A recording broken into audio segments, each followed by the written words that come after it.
I'm going to use a method that will instantly make the culprit confess. I see. Yan pala gagawin niya.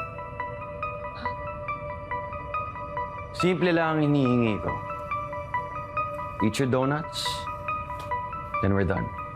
At paano nyo naman malalaman kung sino ang killer pag kinain namin yung donut na yan? It's a magic trick. Lalaman mo once we're done.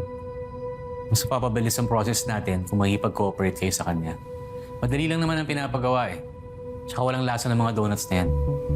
I said eat up.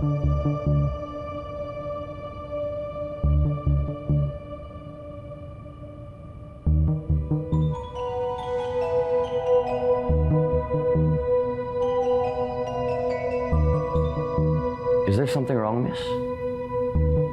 Bakit di mo kinakain ng donut sa harapan mo?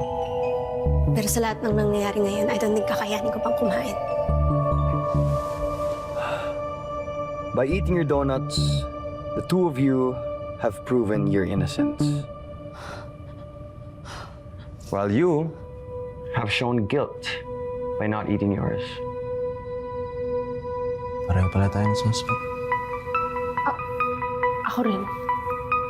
You didn't eat the donut because you were afraid that it was poisoned.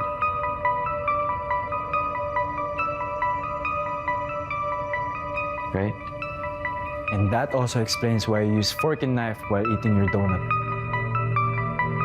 Magkakasama kami. Paano niya naman malalagyan ng laso ng pagkain at inumin ni Draco? Hindi nga namin nakitang hinawakan niya mga yun. May napansin kaming wala sa listahan ng mga items na tinest. Wala bang creamer dito? Sige na, ako nakukuha ng creamer. Nag-volunteer si Stacy na kumuha ng creamer para kay Draco, hindi ba? At dahil malayo siya sa inyo, wala sa inyo nakapansin na naipasa na ni Stacy ang poison sa lalagyan ng creamer sa shake. The moment your friend touched it, his death warrant had been signed. Uy, suabe.